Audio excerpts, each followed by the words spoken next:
But and I'll be honest, I have moved, out of my 8 guys, I've moved 2 of them to other organizations because of sponsorship money. Now, if they're championship caliber fighters, yes, you can leave them in the UFC.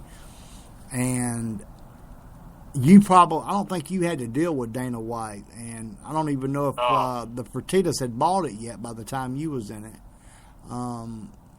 Back when you was in it, but it's a whole different breed they got now, and it's a whole different organization now than from what when Forrest first come in, for instance. He was in Tough One. The first season they had Ultimate Fighter. Him and Stephan Bonner fought in the finals, and Forrest had come from Augusta, and all I was helping with striking, striking coach and advisor to him on some stuff, going over, reading contracts for him, making sure, because, like I said, I am an attorney, and the legal S in a contract can get you screwed so fast, it's amazing. Hopefully, I'm hoping that maybe you had good management most of your career. I really don't know, Gary. I don't. It's something I don't know about you. And I know about your whole career, as you can probably tell. I know who you fought, when you fought them, where you fought them. Like even when you was with the Heroes and stuff. I know that because like I told you on Twitter, you was one of my favorite fighters right off the bat. I guess it's because I was a kid coming to Birmingham, and I had never been to UFC. I'd watched that thing because the first 2 was in Denver, I believe, if I'm not mistaken. And I had watched it, and I didn't like Ken Shamrock. And I guess it was an attitude thing or whatever. I don't know. He just didn't strike me right. And Hoist Gracie I have since met a couple times. And, they're getting ready to fight again in about 30-something days. Bellator 140. I was just talking to Hoist Gracie. Our folks were texting each other as you and I were talking. Yep. And there's something else into our, but and Ken and it's nowhere near as bad as Ken and Tito was. And we gave our our first annual awards away today, and our writers, because I've got like 2 writers that write. One writes for we freelances for Ring Magazine, and I just sell the articles for him. And take like 1.5%, a very low fee. Because he doesn't have the ability to negotiate, in all honesty. He don't know who to talk to, when to, and there comes a time that you keep your mouth shut. Next person speaks loses whenever you're negotiating, And he doesn't understand none of that. He just walks up there, and if they told him, we'll give you $100 for an article, well, that's what all he's getting. I don't care how great an article it is, or what. And I'll inbox you if I can find you on Facebook, that his article he wrote on Darno. You can just go to our Facebook. Like I said, I just opened the Facebook page for Fight Serve. Wasn't 3 weeks ago, and I've picked up more likes in the last couple of things. And I did make a statement on Facebook on an MMA group that Ronda Rousey was going to lose her fight to Holly Holm. And everybody laughed at me and started inboxing me on Facebook. I ended up with like 100 and something messages laughing at me. I said, man, I watched 2 interviews today, and she's going to try to stand and trade with this girl. I said, and this girl is a world-class boxer and kickboxer. It's not going to work out in her advantage. It's just not going to happen. I said, now, if she can get her to the ground, yes, she wins the fight. And I found out today I got some, I do media correspondence as well, quite a bit of it. I do it all for my fighters, but we also do some for, subcontract some from Ring Magazine or Golden Boy and ESPN the magazine, because the only actual in-house guy they have is Dan Raphael, and he don't really know nothing about MMA, for instance. And I'm still learning a lot about MMA. I really am. But I know the fighters, and I know styles make fights, and I know technique, I know all that, and I know damn sure know enough to not have told Ronda Rousey to go in there and we're going to trade and stand. We're going to stand and trade with Holly Holm. I know plenty enough about it to know that. And then I start watching her when she sparred against Vic Derisi, and I'm like, whoa. She's not ready for this. There's plenty of boxers that would just clean her clock, Yeah. And I hope.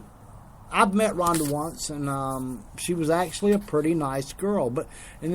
That's Floyd Mayweather. I mean, to see him on TV as a persona. To meet him in person, he is as nice as can be. Adrian Bronner, the boxer, is another one the same exact way. Gary will blow your mind. They're not nice. When I say nice, you're a nice guy publicly and like when we're on the phone. You know what I mean? Now, they're not that way. You know what I'm saying? But in private, they're great guys. They're good guys. Yeah. Whereas you're all around a good guy, and like anybody, when you can read your profile right there on Twitter, I knew right then, I said, that's a super guy. You know, I've always been a fan of yours, but when I read that, I said, that's a super guy. And first, anybody that takes time to put on there just proud of being a father, I mean, at this day and time, that says a lot, believe it or not. It really does. And even mothers. And that was the one thing I told them when I got divorced. All I want is my children. You can keep the house. You can have everything else. I can make it. You know, I want my girls. And the judge gave me my girls and actually gave me the house, but she went and lived with her mother. But that's neither here nor there now. But it's and everything's turned around. We've become real good friends. And she'll come over and stay at the house and babysit them. Like if I'm going out for a fight, like the Golovkin and Lemieux fight in Madison Square Garden. I was up there for 4 days. And what part of Canada are you in, Gary? I'm in Ontario by Toronto. Okay, I've been there. North of Toronto by a little bit. I've actually got a heavyweight getting ready to fight up there in Quebec. Is that very good? Yeah, well, he's not a real. I mean, he's just somebody I picked up in the last couple of weeks, and he's not real good. I'll be honest with you, but he was the only way I could get him. He had a passport, and he was looking for like a $6,000 to $8,000 purse. And when I box checked him, I said, "You got a global ID, or you got, you know?" I said, "Passport, do you know good?" I said, "I got to have a global ID number, you know." And I pull it, and he's got everything. And then I pull his record, and he's 0-6. I'm like, and he wants $8,000. Oh, my gosh. I'm thinking to myself, well, sure enough, some guy gets in a bind and needs him for like February the 20th or something. I'm like, and tells me, he says, I'll do 10 grand, you know, plus travel. And I'm like, okay. And called him back, and that guy's doing cartwheels across his living room. Because he ain't got nowhere near that in America, you know. I mean, the person, people don't understand. People think, oh, he's a professional fighter. And they don't understand how many of them are actually having to work second jobs to get started in this business, you know, in the business. And I was watching a thing on Johnny Hendricks. I'm sure you know who he is. He was the welterweight champion before Lawler here recently. And, you know, he worked a second job up until like 6 months before he won the welterweight title. Okay. And do you ever see or talk to George St. Pierre? Yeah. Do you? I've got an interview scheduled with him once we go on, and you know, me and him's friends on Facebook. George seems to be a pretty nice guy. Is he as nice as he seems to be, Gary? He's a very nice guy. He's a gentleman. Yes, and that's very meek, mild, polite individual. I sat beside him at the last UFC in Montreal. We sat beside each other and we talked a little bit. Very nice gentleman. Yeah, I like him. I every time, the couple conversations I've had with him, and you know, when you told me like today, don't give out a phone number. That's one thing I do not do. You know, they're in my phone, and that's the only place I don't even write them down on a piece of paper, because you know, I have learned, like Louis Castillo, the boxer, the one that everybody claims beat Mayweather, which you know, he's got a good argument for it. But anyway, I did some stuff for him because he was under the Heyman card. And, you know, a lot of people don't know that Vernon was Al Heyman's very first boxer. You know what I mean? Yeah. Between me and Al together, we was 10% less than any other manager in the business. You know?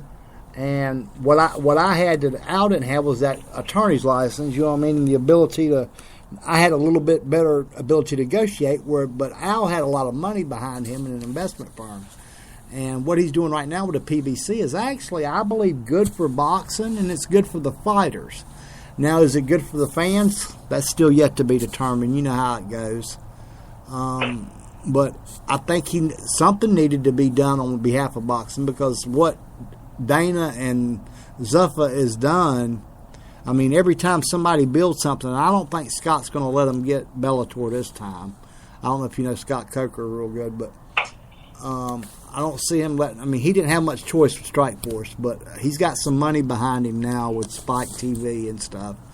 And I hope Bellator makes it. I really do. I want them to make it. It's anytime there's competition, it's a better product to me, in my opinion. I don't know how you feel about it, but anytime there's competition, there's a better product out there. And that card he's got with Horace Gracie, I mean, I was wondering if they were going to let him bring Walkers to the, to the Octagon or not, him and Shamrock, because them guys, they've got to be up in age. I mean, both of them fought in 93 at the very first one, or 94. When was the very first UFC? 93 or 94, I think. And both of them, I mean, they fought each other, if I'm not mistaken, in this thing. So they're older. I know they're older than me. I'm probably older than you. And but I remember watching the very first time. I said, that impressed me. When a little they're older than me. Huh? Of course they're older than me. Yeah, I thought they was. I knew they was. I knew it was. And Gary, I've really enjoyed talking to you, man. And I'm gonna, like I said, give you shout outs every time I get a chance. And might try to get you on here again once we get on Sirius XM and do some talk. We try to spread the word for that CTE. Try to get it out there. You know what I mean? For some of these fighters that is afraid to come forward, because that's the first step they need to do. They can't live with that depression. They feel that there's a negative stigmatism on them. Exactly. And they're going to be punch drunk, and everybody looks at them as they're retarded. You know what? Hey, man, we got a problem. We got issues, and people need to direct our heads. Exactly. That is so great. You said that so perfect. I couldn't have said it no better myself, Gary. That was perfect the way you said it. And I'm proud of the way you've handled that. I mean, to me, you're someone that other fighters ought to look up to, because other fighters suffer from the exact same problem. They're just they write it off as depression. They drink themselves on their table. They take medicine, whatever it may be, and it ain't the right type of medicine. There is medication out there that can help you get this under control, which I'm sure you're probably on some, and I'm not asking you whether to announce on the medicine or anything like that, but I'm just saying there's medicine out there that'll help you get this stuff under control. Absolutely. If it wasn't for the medicine, I'll tell you this, if it wasn't for the medicine, I would be dead a long time ago. I would have been dead. I would have took my own life. And I've also watched a few MMA fighters also take their own lives in the same position. There was a guy named Mike Bernardo took his own life. I know Mike. Had injury like crazy. Wasn't he from the Northeast somewhere, New England area? No, Mike Bernardo was from South Africa. Oh, South Africa. Okay, that's a different guy. And then there's another guy that was a professional wrestler, Sean O'Hara. Oh yeah, I know him. Right. Yeah. He had brain injury as well too. Depression, brain injury.